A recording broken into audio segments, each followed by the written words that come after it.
Rarely do I tell you that I know best. I'm going to tell you the best workout for you, right?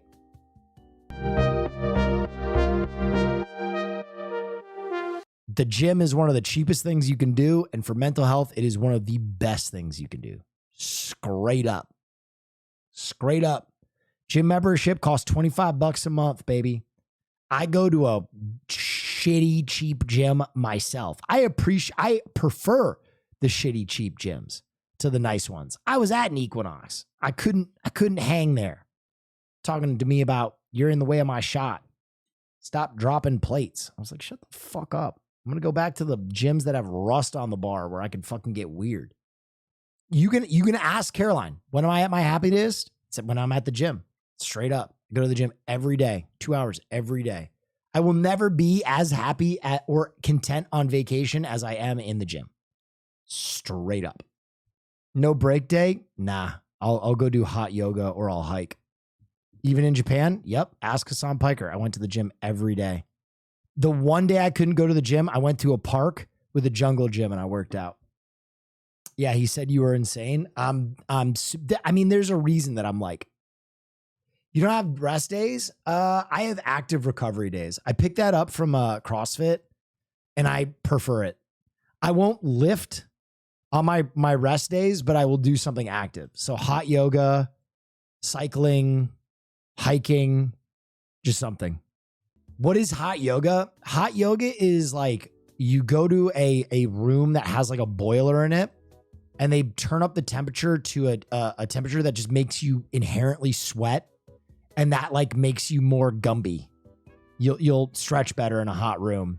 And at the end of that, dude, when you hit the fucking Shavasana, the little meditation, the lay down at the end, that shit is like coming. If you hit a really hard hot yoga sesh and you get to the end of the class and they hit that, now get in your child's pose. You'll be like, oh, fuck yeah, dude. Oh, shit, yeah. Hot yoga was invented when yoga instructor didn't want to pay his AC bills. It's fucking probably true. When on a treadmill, do you recommend music or watching something? I'm going to be completely frank with you. I don't recommend a treadmill to people in most exercise programs. I think if you're super fit, I would recommend a treadmill. I would say run outside. I think running outside is like a lot better for you. I think if you put a treadmill in your like day-to-day workout practice, you'll just shred your joints. You will make yourself uncomfortable and you'll stop working out. It's such a grueling way to build calories now or burn calories. Now, it does tighten you up really, really quickly. It's great at building your core. What about for obese folks? Absolutely, you shouldn't be running on a treadmill. If you're obese, you're going to turn your knees to fucking dust. My obese brothers and sisters, if you are on a treadmill, you're fucking up. I'm sorry. Obese folks, what you should do is set that incline to 13, which is like the ultimate incline, and walk at like a 3. That is what obese folks should do on a treadmill. You should not be running. You will turn your knees to dust. Heavy boys and girls, row, Stairmaster, elliptical, straight up. Those 3, very good. Rowing is very good for you. Swim, I don't fuck with swimming. It's just not my shit. I know it's great for you. I've never been big on swimming. I think swimming, there's just too much overhead. There's just too much that goes into it that you won't be consistent with it unless you love swimming. Having to go to a pool, get in a pool, swim, shower off, like deal with the chlorine in your fucking hair, all that kind of shit. It's so easy to go out and walk. It's so easy to go out and walk. If you need to start your workout routine, go out and walk. Rock climbing is great. It's fun. It's a fun way to work out. Biking is good too. I have a stationary bike that I use a lot. I don't know. I like cycling. Guys, here, let me tell you the best workout for you. Ready? I am rarely do I tell you that I know best. I'm going to tell you the best workout for you, right? Whatever is going to protect your body and you're going to be consistent. 100%.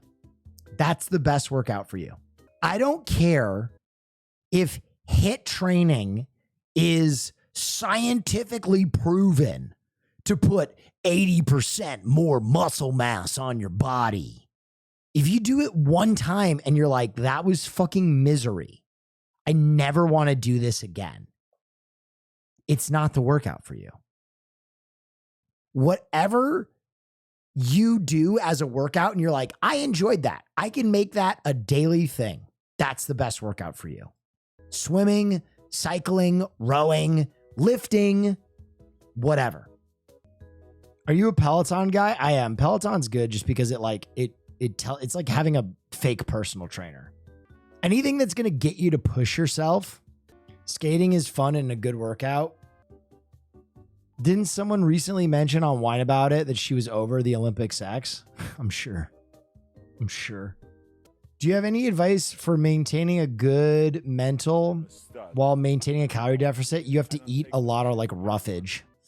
You gotta eat like low calorie roughage stuff. So like when I'm my diet right now, it's like all chicken and rice, right? And I'll have vegetables too, but I will just pack arugula into whatever in the bowl I don't have filled with chicken and rice, just because it's like a great way to fill your stomach up.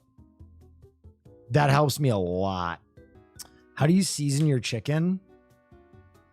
I go all chicken thighs. I go all thighs, and I'll go like paprika, salt, pepper, oregano. I'll usually like throw like a sauce in to cook them. I like a Carolina Gold if I'm cooking like 2 pounds, 3 pounds of chicken. Any advice for making salads not so goddamn boring? You got to find a dressing you like first. You got to throw some crunchies in that bad boy. That helps a lot. I honestly think, though, salads are the new chicken. Salads are the new chicken in the sense that, like, 10 years ago, 20 years ago, there was a huge shift in, like, people's perspective on fast food, where everybody just thought that if chicken was on a menu, it was inherently healthy, right? They were like, oh, wait, I'm not going to get the burger. I'll get the chicken sandwich. And then people figured out, like, wait a minute, fried chicken sandwich is like worse for you than a Big Mac is, right? And there was like this huge move to have like chicken products on fast food menus. And then people realized that chicken isn't just inherently healthy. It's like a lot of how you prepare it. The same is true with salads. There are a lot of salads that are a fucking trap. Like if you go to Wendy's and get their salad, it is way worse for you than their burger. Way worse. Because it's just all fat and dressing and bacon and blah, blah, blah.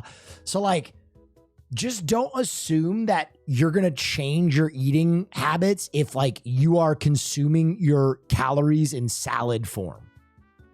It is way better for you to eat broccoli, chicken breast, and rice than it is to eat a salad with dressing on it, which is crazy.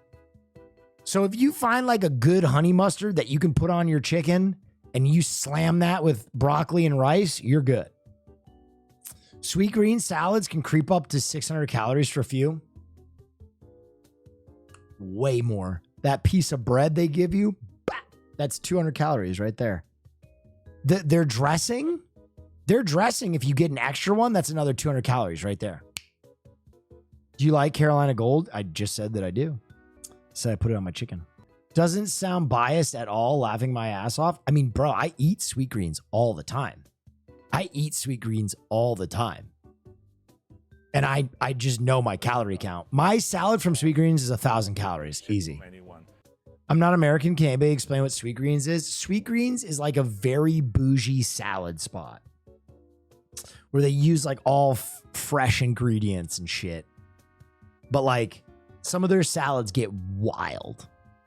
What's your opinion on one meal a day? Oh, it works if you can stick to the one meal a day. I don't like one meal a day simply because I think it's just going to slow your metabolism to a fucking crawl. So like ultimately, here, let me put it this way. If you can eat less calories than you burn, you will lose weight. So one meal a day, it's a lot easier to track your calories. It's a lot easier not to snack. It's a lot easier to do a lot of things like that. So if you can be really consistent with your one meal a day, Hassan's a one meal a day person, right? But let me tell you this. If you're one meal a day and you are like a fit person, like, I don't know, me or someone like that, and you weigh like 200 pounds, you're probably normally in your diet digesting like 2,300 calories a day. Isn't crazy. If you go one meal a day, you will drop the number of calories you digest by like 100 or 200. 100%. 100%. You will slow your metabolism down a lot. How does one gain more weight with a fast metabolism? I hate when people ask that. You know exactly what to do. You got to eat more. You got to fucking slam more. It's the easiest thing in the world. When you wake up, here, I'll give you a diet. If you want to gain weight, when you wake up, you eat 8 eggs and a thing of ramen. For lunch, you eat a thing of ramen and chicken. For dinner, you eat chicken, keep that a little leaner, chicken and vegetables, and right before you go to bed, slam a peanut butter and jelly sandwich. 8 eggs might be too much. He's trying to gain weight. There's no such thing. When you're bulking, there's no such thing as too much weight. If you are legitimately trying to gain weight, go crazy. Not true. I mean, if you're bodybuilding, very true. If he says he has a hard time with his metabolism, go crazy. And then if you start gaining weight too fast, dial it back. Easy. You know whose diet I just quoted there? Sam Saluk's. That's Sam Saluk's diet right there. It's all chicken and fucking ramen. And that dude's the biggest 20-year-old on the fucking planet right now. But he also is juicing out of his fucking skull, so. But that dude rules. How do you stay in deficit without being hungry all the time? Oh, that's very cool. You don't. You embrace the hunger. I'm going to be honest. I think for a lot of people, the sensation of being hungry is panic. And the secret to losing weight is to face that panic and like not panic. In the same way that you can like practice to not freak out in like a live fire situation, you have to get to the point where your body doesn't just immediately freak the fuck out when you're hungry. You have to like get to a place where you're like, okay, I'm hungry and that's all right. It's okay to be a little hungry. The one thing I will say is it's really hard to sleep when you're hungry. So I'll do like a nighttime protein shake just to take the edge off, like right before I go to bed. And it has melatonin in it. That helps a lot for me. Sleeping hungry is the most brutal thing in the world. It's like impossible. I can never sleep when I'm hungry. The name of the protein I use for that is Sleeping Giant, by the way. It helps so much. It knocks me the fuck out. If I take Sleeping Giant, I'm like, no matter what I'm doing, I'm like, I get the nods. Tons of water right before bed helps me with that. I can't do that. I'll be up pissing every 5 seconds. When you're poor, sometimes you have sleep for dinner. Yeah, I get that. I mean, I will say this. I lived below the poverty line in LA for like 7 years, and ramen is your best friend. You can get 2 packs of ramen for $1. That's a banger meal right there with an egg in it. Crazy.